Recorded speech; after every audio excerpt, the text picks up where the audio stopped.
परेशानी जो आजकल देखने को मिलती है वो ये है कि पत्नी पक्ष ना तो साथ रहने के लिए तैयार है, ना ही तलाक देने के लिए तैयार होता है।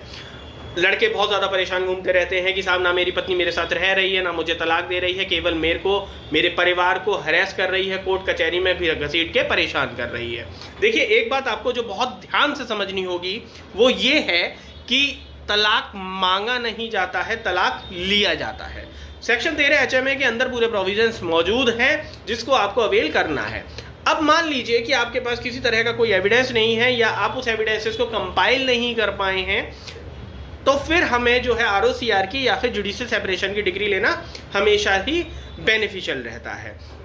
दूसरा, एक जो कॉमन गलतियां जो अक्सर हो जाती हैं वो ये है कि आपको बहुत ज़्यादा समय बीत गया कोर्ट कचहरी करते हुए। अब जब आप अपनी डिवोर्स की प्ली लगाते हैं, वो प्ली अक्सर हम डिजर्शन के आधार पर लगाते हैं। वहाँ पे दो बात आती है, desertion and irretrievable breakdown of marriage.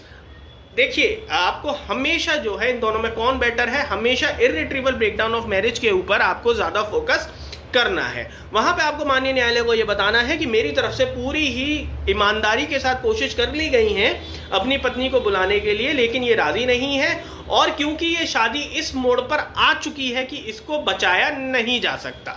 हाल ही में हमने देखा कि माननीय सुप्रीम कोर्ट ने आर्टिकल 142 की पावर्स को इस्तेमाल करते हुए भी डिवोर्स ग्रांट किए। तो आप समझ सकते हैं कि स्थिति कितनी ज़्यादा खराब हो चुकी है।